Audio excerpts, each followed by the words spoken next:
And welcome to our August edition of Sports Highlights right here, our back to school edition, of course, and hope everybody's having a great summer. Our sports interview show since February of 1992. It comes on Mondays on cable TV at 7 a.m., 2 p.m., and 7 p.m., weekends at 9 a.m., right there on Cox Cable 47 517 and NPSTV.com, live stream at the same time, archived on YouTube and social media. It's a pleasure to welcome our first guest, George Balanis. He is the former head basketball coach at the College of William Mary, the Tribe, in the mid-'70s. George, good to see you. Same here, Greg. Very good. You had some great players back then, of course, John Lowenhop, Mike Enoch, Matt Courage. You really put William Mary on the map. Yeah, we had 3 straight winning seasons, which that was unusual back at that time, but we had good players. And back then, you even played Christopher Newport. Yeah, we did because Bev Vaughn was a good friend of mine. Right. And he said, "Can I have a game with you?" I said, "Sure." And so Bev was a friend, so we did it. How was the Southern Conference back then? It was good. Furman had, at that time, they had 2 7-footers. And Williams, who just died, who was at been at Florida State and some other places, was the head coach there. And we lost to them in the Southern Conference final with them having a 7'2", 7-footer, 6'9", and a guard from Indiana was about like 6'2", another one about 6'5". They were big. We had a bunch of freshmen out there, but we had to play them in their place because the highest seed team in those days, you went to their place. So we won our first 2 games and then had to go there to play them at their place. Yeah, I used to always go to Bruce Parkhill's basketball camp when I was a kid. Of course, you were the predecessor to Bruce. Right. And Rod and I always joke about, when I do see Rod the last 2 years at his games at Howard, that the following year after you retired from William Mary, Dean Smith came to William Mary and William Mary beat them. But all the players were yours. Yeah. How did you feel about that? Oh, I felt good because Bruce was like we're like brothers. Right. So, and those kids loved Bruce. Bruce was an outstanding coach. I was lucky to have him as an assistant. Ed Ashnault hired him as an assistant. And after a year, Ed left, and I got the head job, and then Bruce stayed with me. And but Bruce was an outstanding coach. I knew that he was going to do bigger things. He went from William Mary to Penn State, and then he got just tired of it, got out of it, and he came back and went to Ohio State as assistant, and then he finally just got out of it. That was it for him. And then, of course, his younger brother, Barry, who played for Virginia, right, of course, was the coach after Bruce. After Bruce, yep, he was after Bruce, and Barry was smart enough to get out of that stuff and went back to Virginia and became a fundraiser, and it's a better job. Kind of like what you did with the shoe business. Yes, I left William Mary, went to Pro Kids, which was competitor of Converse. There wasn't any Nike in those days. And then from there, the way I got that job was a guy named Billy DeAngelis, who was a great player at St. Joe's. He'd come down to William Mary and just play with my players and kick their tails. And he played the NBA and played over in Europe. And then he got me a job for Pro Kids. From there, I went to Puma for 4 years, and my boss was York Larice, who was a great player at Carolina and played in the NBA for quite a few years. From there, I went to Nike for 30 years. Wow. So you found your home right here in the shoe business. Yes. But before William Mary, you were at Walsingham. Yes, I was Walsingham for 3 years. And the way I got that job, Warren Mitchell was the head basketball coach at William Mary. And I had gotten married and wanted to come back east. And Warren's the one who told me there's a job open as athletic director and basketball coach at Walsingham. So I got the job there. It was for 3 years.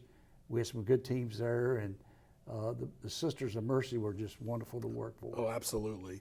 And of course, at the time you were at Walsingham and William Mary, you look at William Mary, great environment, great campus, excellent education. Back in the 70s, of course, and Jimmy Laycock came there in 1980 as a football coach. But everything is measured on championships. Right. And what do you think is the main reason that William Mary's never been to the NCAA basketball tournament? When I coached there, and it's still a problem, it's better now than it was, but when the lowest college board scores I had on a team was 1150. And that's excellent. And that's a good college board. But I had a kid from when John Lowenhart played at William and Mary. He played for a great high school coach in New York, and his teammate came down to visit William and Mary at the same time, and Whitey Rigsby, who played at Villanova. Mm-hmm. Well, he wanted to come with John at William and Mary, but his board scores at that time they wanted at least 1150 with a 3.7, 3.8. Mm-hmm. That was hard. And he was really a smart kid, and he got scared and ended up going to Villanova and became a great player at Villanova. He would have been with that team. There you go. And George Bolanos is joining us with his time, talent, and treasure, the former head basketball coach for the tribe of William and Mary, of course. And we've done a lot of interviews over the years with William and Mary. But in my opinion, Lowenhart and Keith Saplicki were the two biggest names in William and Mary basketball from the 70s on. Right. The top player, but he didn't finish, right, was Ron Satterthwaite. Sure. He was a sixth man at DeMatha with Adrian Dantley, okay, who went to the pros, became Hall of Famer. And they had Billy Langlo played at Virginia. Yeah, of course. And he was a great player there. Well, Ronnie first 2 years was great. Everything went great. And then all of a sudden, he got to a point where he wasn't going to class like he should be, and so on. Make a long story short, he dropped out of school.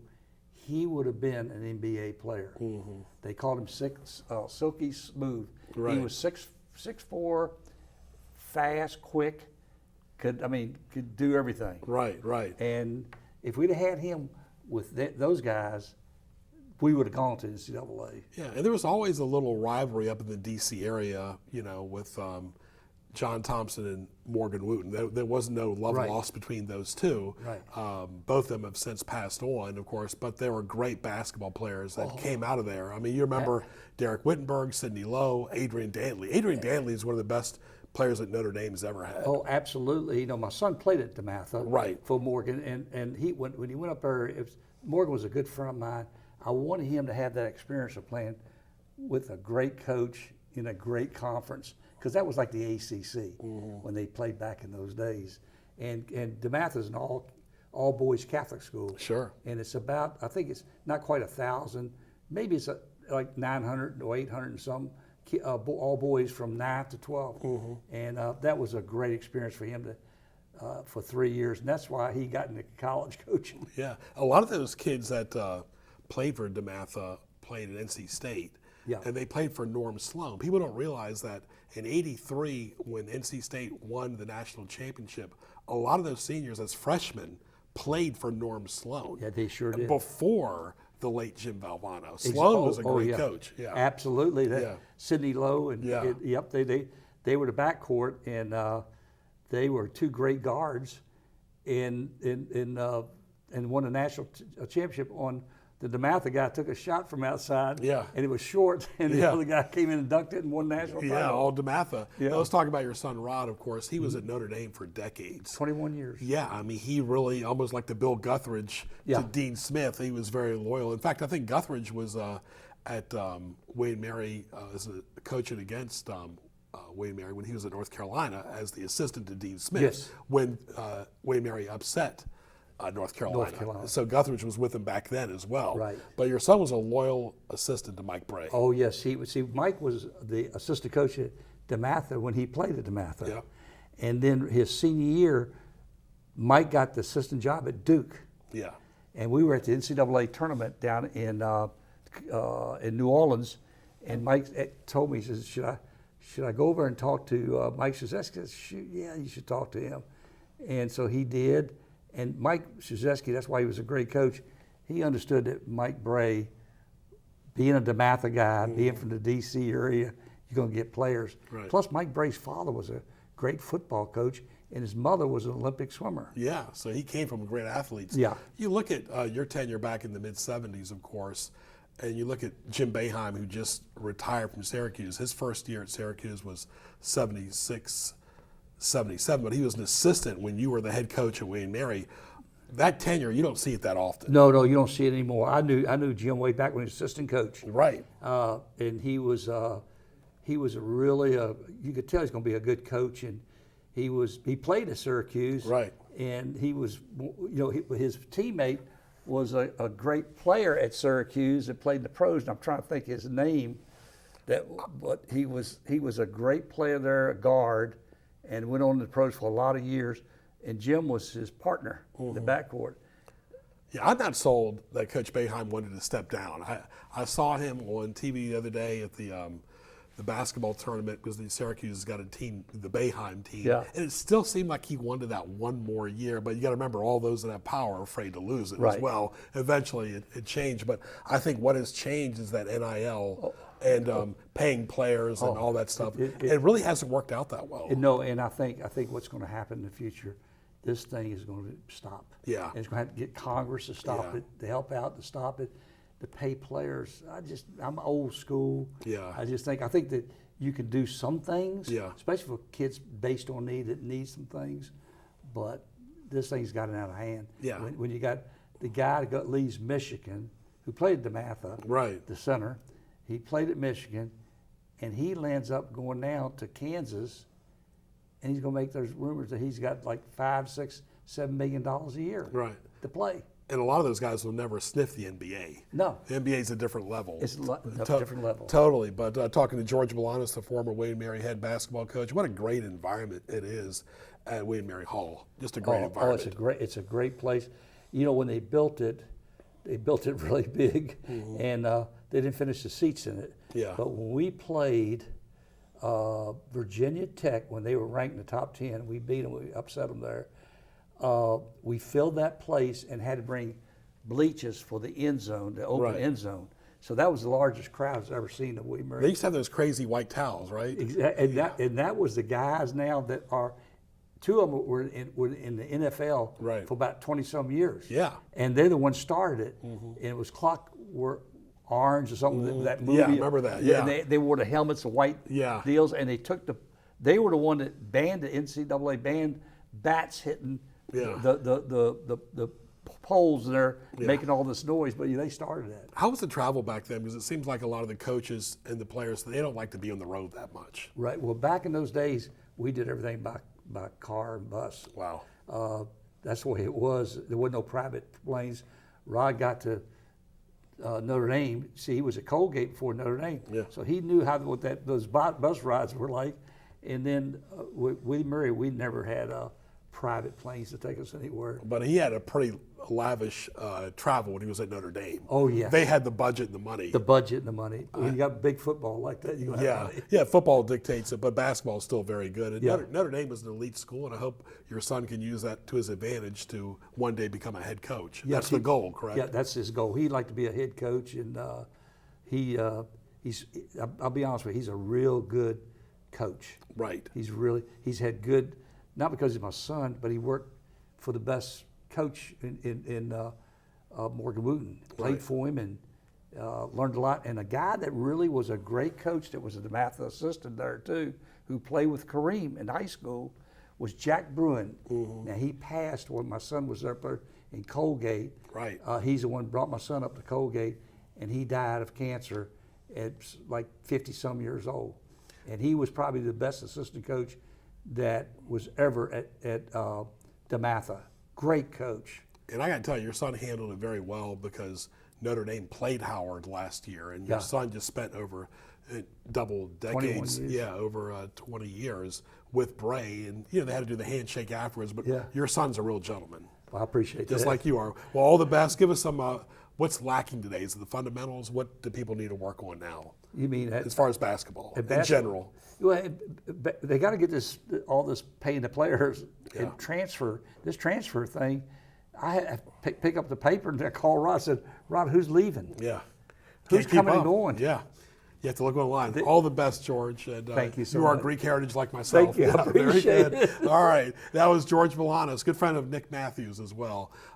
Former Walsingham basketball coach in Williamsburg, and also the former William Mary head basketball coach, and also had a great shoe career as well. Stay tuned for our next guest as our August show rolls on.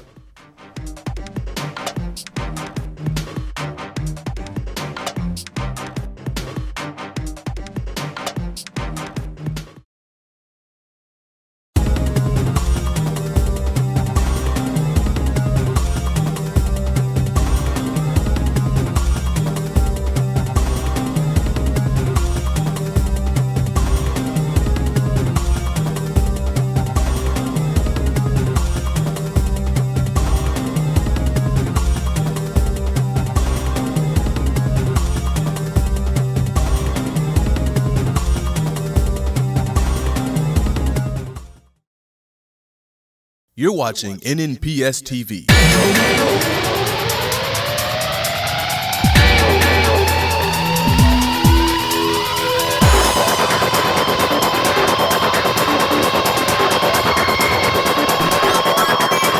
Catch sports highlights on Mondays at 7, 2, and 7, and on Saturdays and Sundays at 9 a.m. Visit us online at nnpstv.com to view all your favorite episodes. NNPS TV, watching education happen.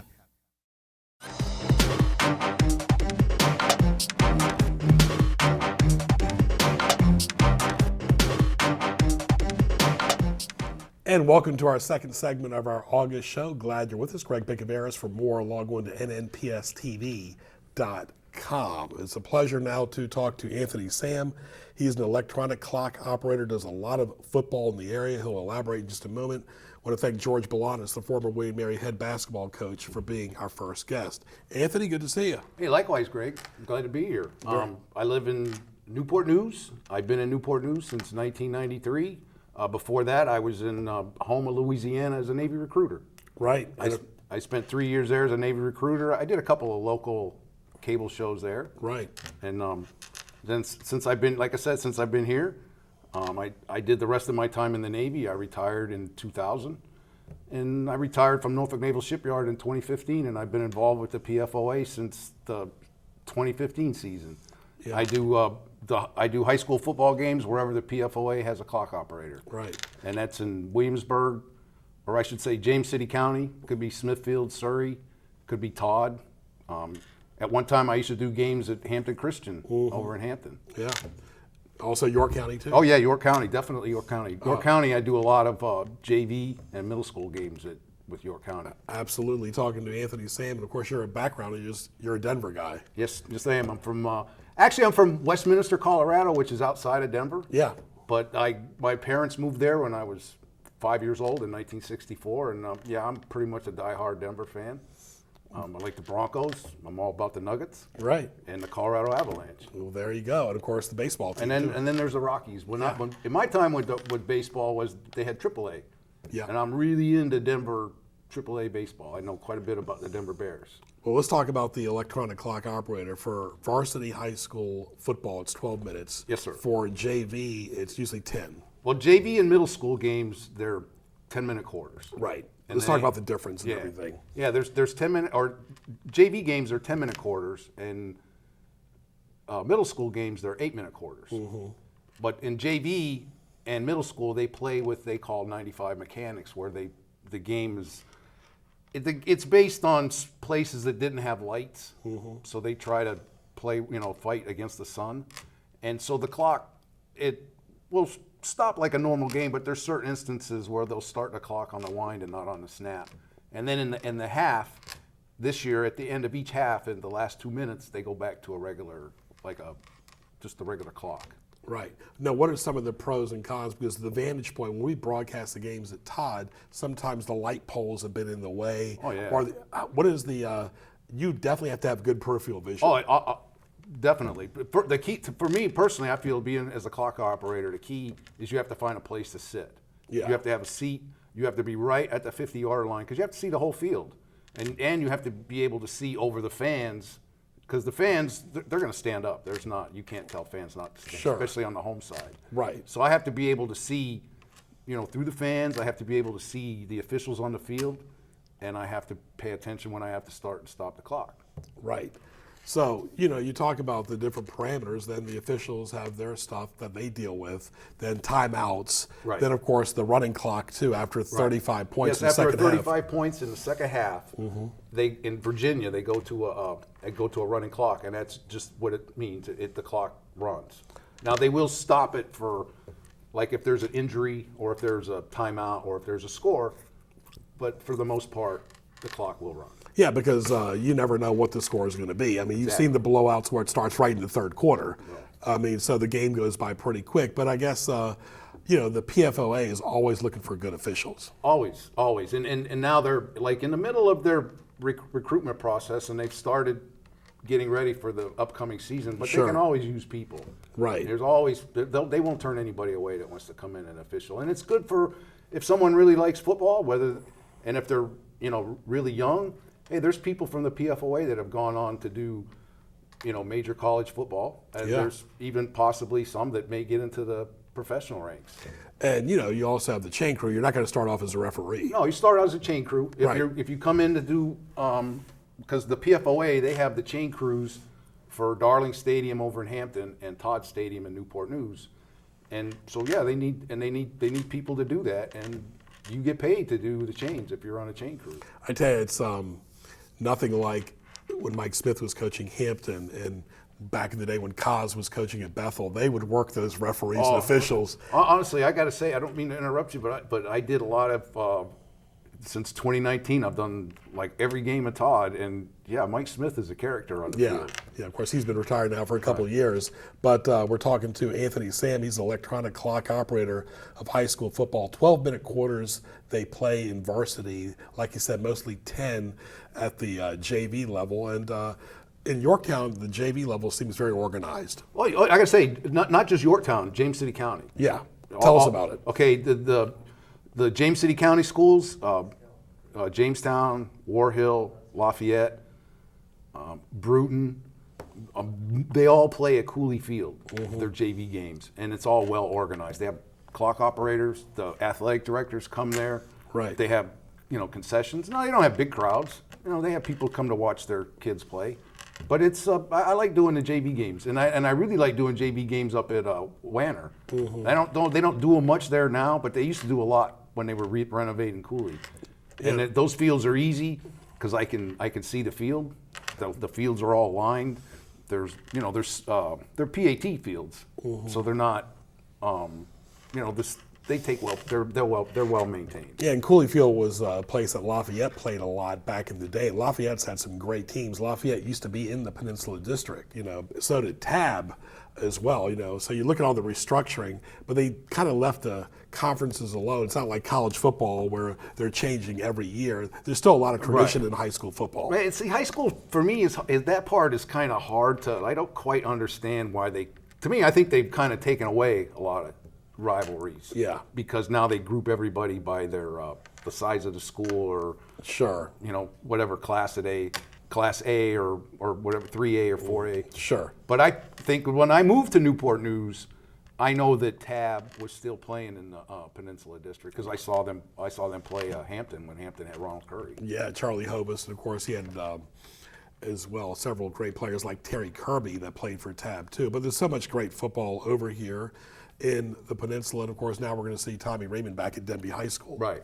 Well, yes, and in fact, Tommy Raymond, he did the he sponsored. He was part of the sponsorship that did the City Series, My City Series. Yeah. And they had the All-Star game in December at Darling. Sure. And Tommy Raymond, I met him, and he's really, I thought he was a really nice guy. He was really nice to me. Right. And I'm going to look forward to doing games at Todd. I'm looking forward to see how Denby plays this year. Right, he's coached a lot of different places. We did his games at Ferguson, Warwick, when he was over at Lansdowne. So, of course, he's been at Gloucester, Manor. Sure, he's been all over. Been in a lot of different And places. I also know this, too. He caught a touchdown pass from Terry Bradshaw in a college All-Star game. Yeah, that's not bad as well. Of course, he went to Missouri, too, and played briefly for the Chiefs. Talking to Anthony Sam, tell us about a typical game day for you. What's it like? Okay, typical game day for me, I'll just use one at Todd.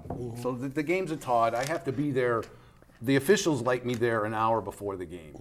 So the games, what is it, 7 o'clock kickoff. So I usually get there, I don't get there at 6, I usually get there before 6. I don't live very far, but I'm a person, I want to have as much time as I can to plan for whatever I got to do. Right. So I get there and I usually have to make a couple of trips up in the press box, but I start out, my initial trip is I make sure that my clock is going to be ready, that I have, if I have to put new team names up there, I'll put the team names up there.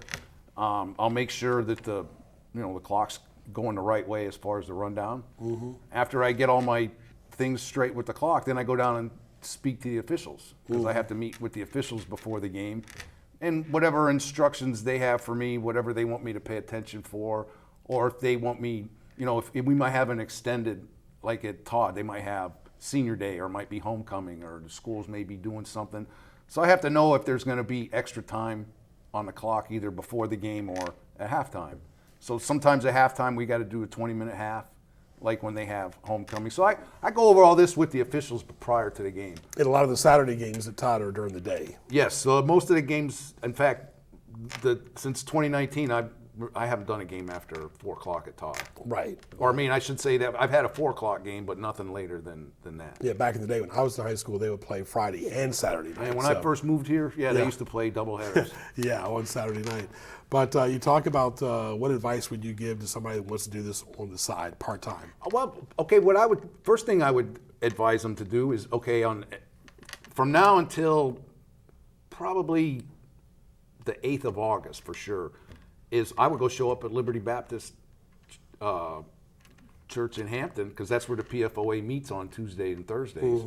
And I would go in and I would ask either for a David Gear or a Steve Haygood, and they could find out all the information there. Or they could go online and look for the PFOA site, and that will tell them how to contact the PFOA. But that's the best way to do it, is they have to come and contact someone, because even I have to take a test to be a clock operator. Right.